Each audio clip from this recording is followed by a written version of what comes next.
Hello everyone, welcome to my YouTube channel everything here. हम बात कर रहे थे वर्ण विचार की। लास्ट लेक्चर में हमने पढ़ा था स्वरों का वर्गीकरण, और उससे पहले हम पढ़ चुके थे वर्ण क्या होता है, वर्णमाला क्या होती है, और स्वर कितने प्रकार के होते हैं, व्यंजन कितने होते हैं। आज हम पढ़ेंगे व्यंजनों का वर्गीकरण। व्यंजनों का वर्गीकरण निम्न प्रकार से किया गया है। प्रथम पढ़ते हैं हम स्पर्श व्यंजन या वर्गीय व्यंजन, या इसको स्पष्ट व्यंजन भी कह सकते हैं या फिर स्फुटात्मक ध्वनियाँ भी कह सकते हैं। इसमें क से म तक के वर्ण आते हैं। इसे स्पर्श व्यंजन क्यों कहते हैं?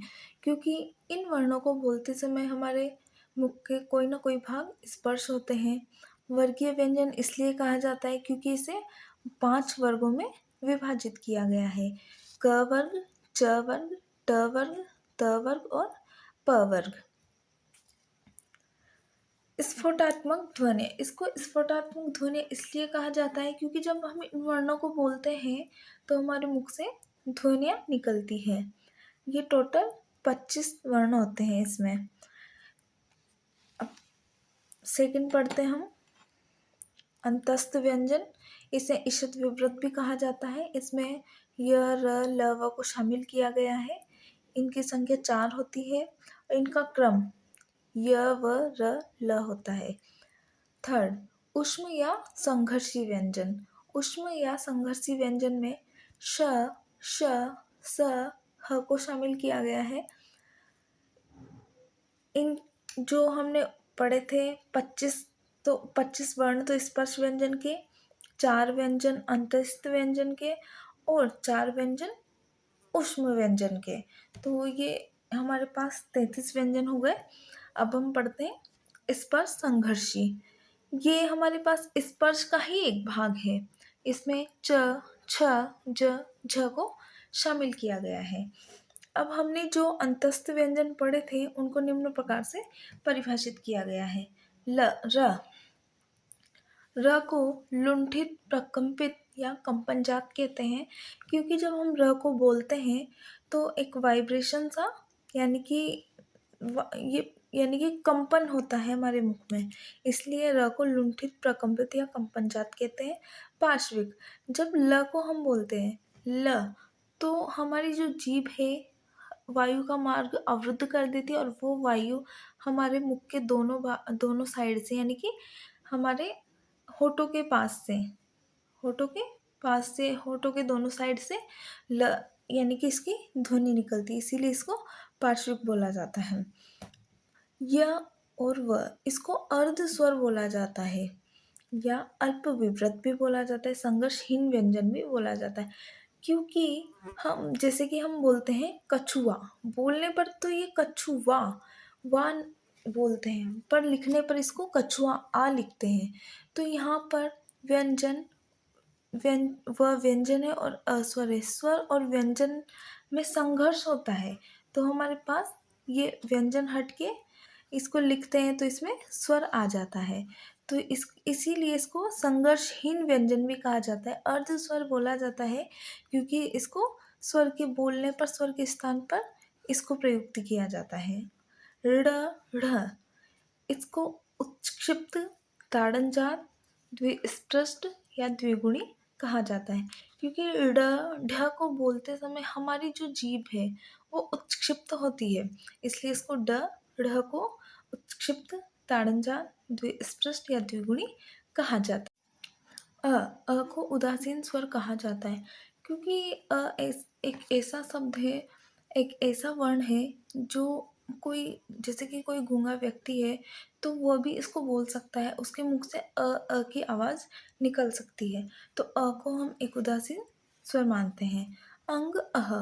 अंग अह, इसको आयुग्वाह ध्वनियाँ बोलते हैं क्योंकि इनका कोई स्वतंत्र अस्तित्व नहीं होता है, या तो ये स्वर के साथ मिलकर आती है या व्यंजन के साथ मिलकर प्रयुक्त में आती है। ह को काकल्य, नाभिक या अलिजिह्वा कहते हैं क्योंकि जब हम ह को बोलते हैं तो हमारी नाभि से आवाज़ निकलती है। काकल्य मतलब कंठ, कंठ से, नाभि से होकर कंठ से आवाज़ निकलती है। नासिक के ध्वनियाँ जो हमारे क, च, ट, त, प वर्ग है उनके पंचम वर्ण ड़, य, ण, न, म को इसमें शामिल किया गया है। वत्स्य ध्वनियाँ, इसमें स, र, ल, ज, न को शामिल किया गया है। वत्स्य ध्वनियाँ, इसमें स, र, ल, ज, न को शामिल किया गया है। कोमल तालव्य, इसमें क, ख, ग, घ को शामिल किया है। कठोर तालव्य में च, छ, ज को शामिल किया गया है। अब हम पढ़ते हैं ग्रहित या आगत ध्वनियाँ। जो ग्रहित या आगत ध्वनियाँ होती है, ये क, ख, ग, ज, फ पे जब मुक्ता लग जाता है, ये जो इसके नीचे बिंदी लगी हुई थी इसे मुक्ता कहते हैं। जब ये मुक्ता लग जाता है तो इन्हें आगत या ग्रहित ध्वनियाँ कहते हैं। और इसमें ओ भी शामिल है, ये एक स्वर है। कुल ध्वनियाँ पूछे, कुल आगत ध्वनियाँ तो वो 6 प्रकार की होती है। यदि आगत व्यंजन पूछे तो वो 5 यानी कि क, ख, ग, ज और फ होती है। और इनमें एक स्वर होता है ओ, यानी कि कुल 6 होती है। संयुक्त व्यंजन, संयुक्त व्यंजन में क्ष, त्र, ज्ञ, श शामिल है। क्ष क और श से मिलकर बना है। त्र त और र से मिलकर बना है। ज्ञ ज और य से मिलकर बना हुआ है। श श और र से मिलकर बना होता है। अब हम पढ़ते हैं वर्णों का वर्गीकरण। वर्ण हमारे पास 44 होते हैं। वर्णों का वर्गीकरण 2 प्रकार से किया गया है।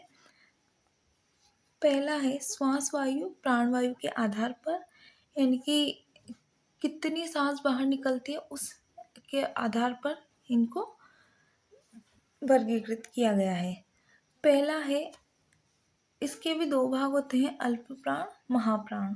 अल्प प्राण में जो हमारा क च ट त प वर्ग है उसका प्रथम द्वितीय व पंचम वर्ण शामिल है।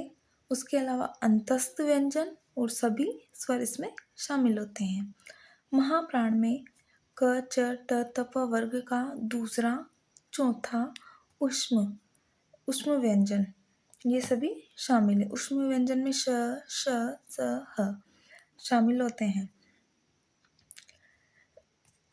दूसरा वर्गीकरण ध्वनि या कंपन के आधार पर किया गया है। इसमें इसको भी 2 भागों में विभाजित किया गया है, सघोष और अघोष। सघोष को मृदु व्यंजन भी कहते हैं और अघोष को परुष व्यंजन भी कहते हैं। सघोष में कचट तप वर्ग का तीसरा चौथा पांचवा वर्ण शामिल किया गया है तथा इसमें अंतस्थ व्यंजन उष्म व्यंजन और सभी स्वरों को भी शामिल किया गया है। अघोष, अघोष में जो कचट तप वर्ग है उसका पहला दूसरा वर्ण तथा श, श, श को शामिल किया गया है। अब हम पढ़ते हैं उच्चारण स्थान के आधार पर वर्णों का वर्गीकरण, यानी कि हमारे मुख के किस भाग से वर्ण का उच्चारण हो रहा है। फर्स्ट, कंठ या कंठ, इसमें आ और क वर्ग और विसर्ग को शामिल किया गया है। तालव्य यानी कि हमारे तालु से, इसमें ई, ऐ, च वर्ग और य, श को शामिल किया गया है। मूर्धा, मूर्धा में री, ट वर्ग, र और श को शामिल किया गया है। दंत्य यानी कि इसको बोलते समय हमारी जीभ दांत को स्पर्श करती है। रे, त वर्ग, ल और स को शामिल किया गया है। औष्ठ यानी कि ओष्ठ होठ से बोले जाने वाले वर्ण। उ, औ, प वर्ग इसको शामिल किया गया है। नासिक के जो कि मतलब जिनको बोलने पर हमारे नाक से आवाज़ निकलती है। अंग, अड़, य, अण, न, म को इसमें शामिल किया गया है। अब हम पढ़ते हैं आगे। इस कंठ औष्ठ, कंठ और औष्ठ को मिलाकर इसकी आवाज़ निकलती ओ, औ। दंतौष्ठ, दंतौष्ठ में व को शामिल किया है। और स्वर यंत्र यानी अलीजीवा यानी कि हमारे स्वर यंत्र से इसकी आवाज़ निकलती ह, स्वर यंत्र में ह को शामिल किया गया है। व्यंजन गुच्छ, अब हम पढ़ते हैं व्यंजन गुच्छ को। व्यंजन गुच्छ में यानी कि 2 अलग अलग व्यंजन मिलकर एक शब्द बनाते हैं, जैसे कि इसमें स और क 2 अलग अलग व्यंजन है, आधा स और क, तो ये संस्कार में श और क दो अलग-अलग व्यंजन शामिल है। इस प्रकार के शब्दों को व्यंजन गुच्छ कहा जाता है। जैसे भक्त में क और त है और गट्ठर में ट और ठ है। ये अलग-अलग प्रकार के व्यंजन हैं।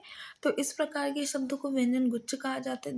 द्वित्व व्यंजन यानी कि एक ही व्यंजन का 2 बार उच्चारण होता है। जैसे कि सज्जन है तो इसमें ज और ज ये सेम व्यंजन है। लड्डू में ड और ड ये सेम व्यंजन है। खट्टा में भी ट और ट।